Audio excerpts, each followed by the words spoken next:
Hi hello ನಮಸ್ಕಾರ ಸ್ನೇಹಿತರೆ. ಮನೆಯವರು ಎಲ್ಲರೂ ಕೂಡ ಮಗುವಿಲ್ಲ ಅಂತಕ್ಕಂಥ ವಿಷಯ ಗೊತ್ತಾಗೋ ಸಮಯ ಬಂದಿದೆ.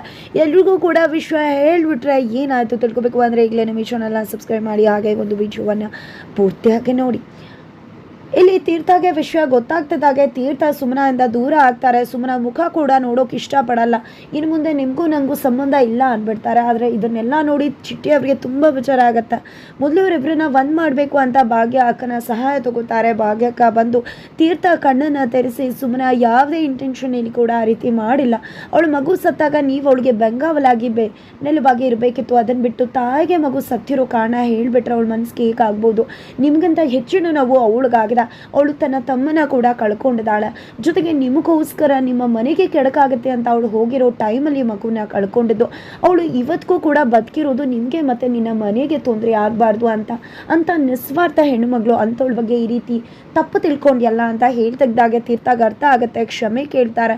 ದಯವಿಟ್ಟು ನನಗೆ ಕ್ಷಮಿಸಿ, ನಂಗೆ ಕ್ಷಮಿಸೋಕ್ಕಾಗದಿರೋ ತಪ್ಪು ಮಾಡಿದ್ದೀನಿ. ಇನ್ನು ಮುಂದೆ ಎಂದೂ ಕೂಡ ಇಂಥ ಕೆಲಸ ಮಾಡೋದಿಲ್ಲ. ಯಾವತ್ತೂ ಕೂಡ ನಿಮ್ಮ ಜೊತೆಯಾಗೆ ನಿಲ್ತೀನಿ. ಆ ಮಗು ಸತ್ತಿದೆ ಅನ್ನೋ ವಿಷಯ ಗೊತ್ತಾಗ್ತಿದ್ದಾಗೆ ನಾವು ನಿನ್ನ ಜೊತೆ ಇರಬೇಕಾಗಿತ್ತು, ಆದರೆ ತಪ್ಪು ಮಾಡಿಬಿಟ್ಟೆ ಅಂತ ಹೇಳಿ ಕ್ಷಮೆ ಕೇಳ್ತಾರೆ. ಆದರೆ ಇವರಿಬ್ಬರು ಕೂಡ ಒಂದಾಗಿರೋದನ್ನು ನೋಡಿದ್ದೆ ಸಾಧನಾಗೆ ಶಾಕ್ ಆಗ್ತದೆ.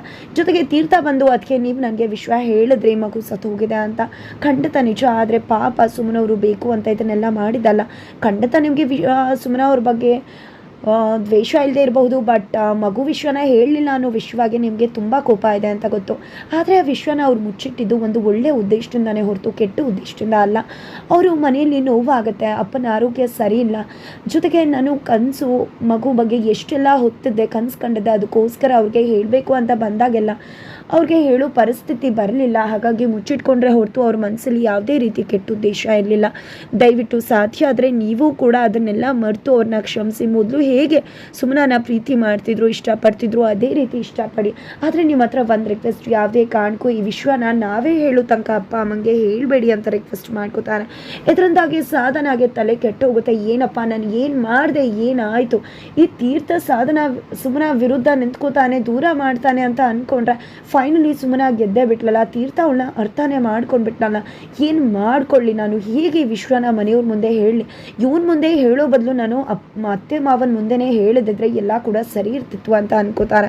ನಂತರ ಜಾನುನ್ ಕರೀತಾರೆ. ಏನು ಅದಕ್ಕೆ ಅಂದಾಗ, ನೋಡು ನೀನು ಅದಕ್ಕೆ ವಿಶ್ವಾಸನ ಕಳ್ಸೋಕೆ ಇದು ಒಂದು ಒಳ್ಳೆಯ ಚಾನ್ಸ್.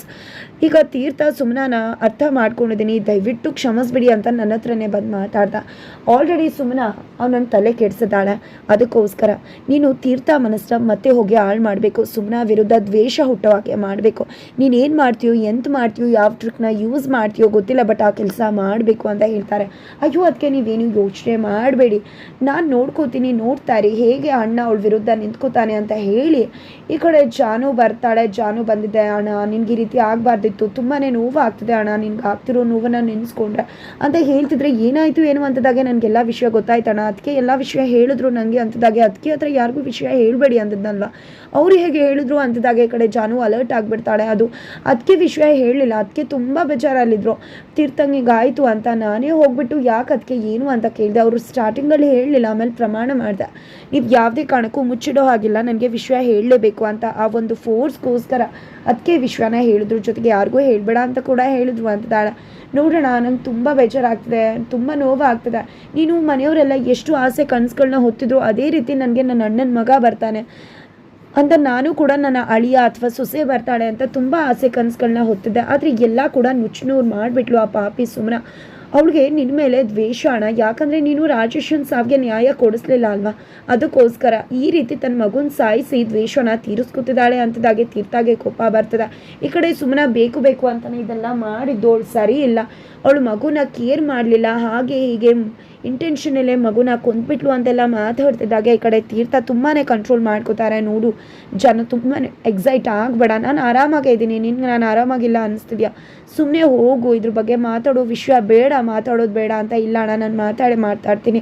ಅವಳಿಂದ ಎಷ್ಟೆಲ್ಲ ಅನ್ಯಾಯ ಆಗಿದ್ರು ಕೂಡ ನೀನು ಸುಮ್ಮನಿರ್ಬೋದು, ಆದರೆ ನಾನು ಯಾವುದೇ ಕಾರಣಕ್ಕೂ ಸುಮ್ಮನಿರಲ್ಲ ಅಣ್ಣ. ನೋಡು ಅವಳ ಬಗ್ಗೆ ನೀನು ಅರ್ಥ ಮಾಡ್ಕೋ, ದಯವಿಟ್ಟು ಅವಳನ್ನ ಮನೆಯಿಂದ ಆಚೆ ಕಳಿಸು. ಅವಳು ಒಳ್ಳೆಯವಳು ಅಲ್ಲ ಅಣ್ಣ, ನೀನು ದ್ರೋಹ ಮಾಡಿಬಿಟ್ಲು, ಅವಳು ಬೇಕು ಅಂತಲೇ ಮಗುನ ಕೊಂದ್ಬಿಟ್ಲು ಅಂತದಾಗೆ ತುಂಬ ಕಂಟ್ರೋಲ್ ಮಾಡ್ಕೊಡು ತೀರ್ಥ ಕೆನ್ನೆಗೆ ಬಾರಿಸೇ ಬಿಡ್ತಾರೆ. ನೋಡು ನಾನು ನಿನಗೆ ಹೊಡಿಬಾರ್ದು ಅಂತಾನೆ ಇರ್ತೀನಿ ಚಿಕ್ಕ ಹುಡುಗಿ ಅಂತ, ಆದರೆ ಪದೇ ಪದೇ ನೀನು ಅದೇ ಮಿಸ್ಟೇಕ್ ಮಾಡ್ತೀಯ. ನಾನು ಕಂಟ್ರೋಲ್ ಮಾಡಿದೆ, ಆದರೆ ಮತ್ತೆ ನೀನು ಮಾತಾಡಿದ ಮಾತುಗಳು ಮಿತಿ ಮೀರಿ ಮಾತಾಡ್ತಿದ್ಯಾ ಜಾನು. ಅದಕ್ಕೆ ಹೇಳ್ತಿದ್ದೀನಿ, ಇನ್ನೊಮ್ಮೆ ಸುಮ್ನಾ ಬಗ್ಗೆ ಮಾತಾಡಬೇಕಿದ್ರೆ ರೆಸ್ಪೆಕ್ಟ್ ಇಟ್ಕೊಂಡು ಮಾತಾಡು, ಜೊತೆಗೆ ಯೋಚನೆ ಮಾಡಿ ಮಾತಾಡು. ಇಲ್ಲದೇ ಇರೋದನ್ನೆಲ್ಲ ಹೇಳ್ಬೇಡ, ನಂಗೆ ತುಂಬ ಚೆನ್ನಾಗಿ ಗೊತ್ತಿದೆ ಯಾರು ಏನು ಅಂತ ಹೇಳ್ತಾರೆ. ಅಷ್ಟರಲ್ಲಿ ಈ ಕಡೆ ಸುಮ್ನಾ ಬಂದು ಇದು ಎಲ್ಲವನ್ನ ಕೂಡ ಕೇಳಿಸ್ಕೊಂಡಿರ್ತಾಳೆ. ಅವಳಿಗೆ ಅನಿಸಿರುತ್ತೆ ಜಾನು ಆಡೋ ಮಾತಿಂದ ತನ್ನ ಗಂಡ ಮತ್ತೆ ಬದಲಾಗ್ಬಿಡ್ಬೋದು ಅಂತ. ಆದರೆ ಜಾನುಗೆ ಹೇಳಿ ಅವಳ ಕಳಿಸ್ತಿದ್ದಾಗ ಈ ಕಡೆ ಸುಮ್ನಾಗೆ ಖುಷಿ ಆಗುತ್ತೆ, ನನ್ನ ಗಂಡ ನನ್ನ ಅರ್ಥ ಮಾಡ್ಕೊಂಡಿದ್ದಾರೆ, ಎಂಥ ಪರಿಸ್ಥಿತಿಲೂ ನನ್ನ ಕೈ ಬಿಡುವುದಿಲ್ಲ ಅಂತ. ಈ ಕಡೆ ಏನಪ್ಪ ಈ ಜಾನು ಪ್ಲ್ಯಾನ್ ವರ್ಕೌಟ್ ಆಗಿಲ್ಲ, ಏನು ಮಾಡಲಿ, ಮೊದಲೇ ಹೊಡೆಸ್ಕೊಂಡು ಕೋಪ ಮಾಡ್ಕೊಂಡಿರ್ತಾಳೆ. ಈಗೇನಾದರೂ ನಾನು ಹೇಳಿದರೆ ಖಂಡಿತ ಕೇಳಲ್ಲ. ಅತ್ತೆ ಮಾವಂಗೆ ಹೇಗಾದರೂ ಮಾಡಿ ವಿಷಯ ಮುಟ್ಟಿಸ್ಬೇಕು ಅಂತ ಅವಳನ್ನ ಪೂಸಿ ಮಾಡಿ ನಾಟಕ ಮಾಡಬೇಕು, ಅದೇ ಸರಿ ಅಂತ ಅಂದ್ಕೊಂಡಿದ್ದಾರೆ. ಈ ಕಡೆ ಥ್ಯಾಂಕ್ಸ್ ಸಾಹೇಬ್ರೆ ಅಂತ ಹೇಳ್ತಿದ್ದಾಗ, ನೀವ್ಯಾಕೆ ಥ್ಯಾಂಕ್ಸ್ ಹೇಳ್ತಿದ್ರೆ ಸುಮ್ಮನವ್ರೆ, ನಾನು ನಿಮ್ಮ ಹತ್ರ ಸಾರಿ ಕೇಳಬೇಕು, ಆದರೆ ನಾನು ತಪ್ಪು ಮಾಡಿಬಿಟ್ಟೆ, ನೀವೇನೂ ಬೇಕು ಅಂತ ಮಾಡಿದಲ್ಲ, ನನಗೆ ನಿಮ್ಮ ಬಗ್ಗೆ ಪೂರ್ಣವಾದ ನಂಬಿಕೆ ಇದೆ, ನಾನು ನಂಬ್ತೀನಿ. ನಿಮ್ಮಷ್ಟು ಒಳ್ಳೆಯವರು ನನಗೆ ಎಲ್ಲೂ ಕೂಡ ಸಿಗೋದಿಲ್ಲ, ನೀವು ತುಂಬ ಅಂದರೆ ತುಂಬಾ ಒಳ್ಳೆಯವರು ಅಂತ ಹೇಳ್ತಿದ್ದಾರೆ. ಅದು ಸಾಹೇಬ್ರೆ, ಈ ವಿಷಯನ ನಿಮ್ಮ ಹತ್ರ ಮುಚ್ಚಿಟ್ಟಿದ್ದೆ, ಆದರೆ ನಿಮ್ಮ ಹತ್ರ ಮುಚ್ಚಿಟ್ಟಿದ್ದಾಗ ಒಂದಾಗುತ್ತೆ ಅಂದ್ಕೊಂಡೆ, ಹೊಡಿಬೋದು, 4 ಬೈಬೋದು, ಮಾತಾಡ್ಸದೇ ಇರ್ಬೋದು ಅಂತ. ಆದರೆ ಅತ್ತೆ ಮಾವನ ಹತ್ರ ತುಂಬ ದಿನ ಮುಚ್ಚಿಡೋದು ಬೇಡ ಸಾಹೇಬ್ರೆ, ಅತ್ತೆ ಮಾವನ ವಿಷಯ ಹೇಳ್ಬಿಡೋಣ ಅಂದಾಗ, ಖಂಡಿತ ಆಯಿತು ಬನ್ನಿ, ವಿಷಯ ಹೇಳೋದೇ ಒಳ್ಳೆಯದು, ಹೇಳ್ಬಿಡೋಣ ಅಂತಾರೆ. ಏನೋ ಈಗಲೇ ವಿಷಯ ಹೇಳೋದಾ, ನಾನು ಹೇಳೋಣ ಅಂತ ಅಂದೇ ಹೊರತು ಈಗಲೇ ವಿಷಯ ಹೇಳಬೇಕು ಅಂತಲ್ಲ ಅಂತ ಹೇಳ್ತಿದ್ರೆ, ಈ ಕಡೆ ಜಾನು ಬರ್ತಿದ್ದಾಗೆ ಅಣ್ಣ ಹೊಡೆದ್ಬಿಟ್ಟ ಗೊತ್ತಾ, ಅದಕ್ಕೆ ಎಷ್ಟೆಲ್ಲ ಹೇಳಿದ್ರು ಮಾತೇ ಕೇಳಲ್ಲ, ಸುಮ್ಮನೆ ಹೆಚ್ಚು ಅಂತ ಹೂನ್ ಮಾರೋಳ ಬಗ್ಗೆನೇ ಮಾತಾಡ್ತಾರೆ ಅಂದಾಗ, ಅದಕ್ಕೆ ನೋಡು ಜಾನು, ನೀನು ಅತ್ತೆ ಮಾವಂಗೆ ವಿಷಯ ಹೇಳ್ಬಿಡು, ಖಂಡಿತ ಅತ್ತೆ ಮಾವ ಖಂಡಿತ ಅವಳನ್ನ ಕ್ಷಮಿಸೋದಿಲ್ಲ.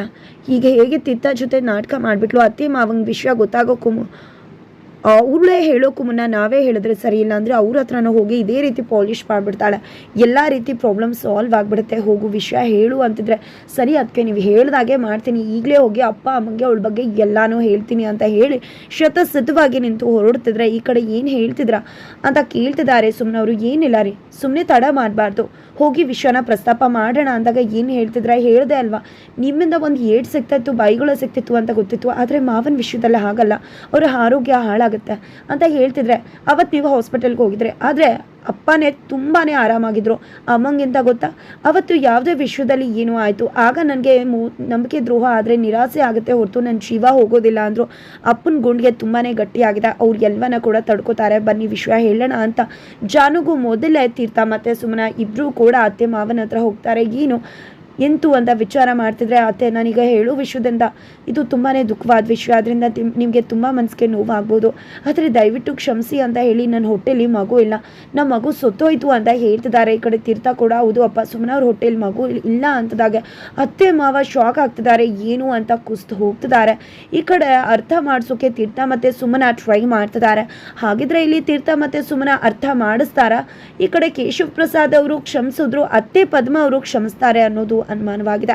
ಹಾಗಿದ್ರೆ ಏನಾಗುತ್ತೆ, ಈ ಕಡೆ ಇಬ್ರು ಕೂಡ ಕಾಶಿ ವಿಶ್ವನಾಥನ ದರ್ಶನ ಮಾಡಿ ಏನಾದರೂ ತಪ್ಪಿಗೆ ಒಪ್ಪ ಆಗಿದ್ರೆ ದೇವರಿಗೆ ಸಲ್ಲಿಸಿ ಅಲ್ಲಿಂದ ಪುನೀತರಾಗಿ ಬರಬೇಕು, ದೇವರ ದರ್ಶನ ಮಾಡಿಕೊಂಡು ಪಾಪಗಳನ್ನ ಕಳ್ಕೊಂಡು ಬರಬೇಕು ಅಂತ ಸುಸ್ಸಿನ ಕರ್ಕೊಂಡು ಕಾಶಿ ವಿಶ್ವನಾಥನ ಬಳಿಗೆ ಹೋಗ್ತಿದ್ದಾರೆ ಕೇಶವ ಪ್ರಸಾದ್ ಅವರು. ಅದರಲ್ಲಿ ಏನಾಗುತ್ತೋ ಎಂತಾಗುತ್ತೋ ಗೊತ್ತಿಲ್ಲ. ಈ ಕಡೆ ತೀರ್ಥ ಕೂಡ ಒಂದು ಬೋಟಲ್ಲಿ ಬರ್ತಿರ್ತಾರೆ, ತಕ್ಷಣ ಸುಮನ ಅವರೇ ಅಂತ ನೀರಿಗೆ ಬೀಳ್ತಾರೆ. ಈ ಕಡೆ ಸುಮನ ಒಂದು ದೇವರ ಸನ್ನಿಧಿಯಲ್ಲಿ ತನ್ನ ಮಾವನ್ನ ಕಳೆದುಕೊಂಡು ಬಿಡ್ತಾಳೆ. ಈ ಕಡೆ ಅಪ್ಪ ಎಲ್ಲಿ ಅಂತದಾಗೆ ಮಾವ ಎಲ್ಲೂ ಕೂಡ ಕಾಣಿಸ್ತಿಲ್ಲ ಅಂತಿದ್ದಾರೆ. ಫೈನಲಿ ಇಬ್ರು ಕೂಡ ಸೇರಿಕೊಂಡು ಮಾವನ ಹುಡ್ಕೋದಕ್ಕೆ ಸಿದ್ಧವಾಗಿದ್ರೆ, ಈ ಕಡೆ ಮಾವನ್ನ ಕಿಡ್ನಾಪ್ ಆಗಿದೆ, ಮಾವ ಕಾಣೆ ಆಗಿದ್ದಾರೆ. ಆದರೆ ಇದಕ್ಕೆಲ್ಲ ಕಾರಣ ಸಾಧನ ಆಗಿದ್ದಾಳೆ. ಅಲ್ಲಿ ಸಾಧನಾಗೆ ಪ್ಲ್ಯಾನ್ ವರ್ಕೌಟ್ ಆಗಲಿಲ್ಲ, ಸುಮ್ಮನೆ ಮನೆಯಿಂದ ಆಚೆ ಕಳ್ಸೋಕ್ಕಾಗಲಿಲ್ಲ. ಹಾಗಾಗಿ ಇಲ್ಲಿ ಹೇಗಾದರೂ ಮಾಡಿ ಮಾವಂಗೆ ತೊಂದರೆ ಮಾಡಿ ತನ್ನ ಸೇಡನ್ನು ತೀರಿಸ್ಕೋಬೇಕು ಅಂತ ಅಂದ್ಕೊಂಡಿದ್ದಾಳೆ.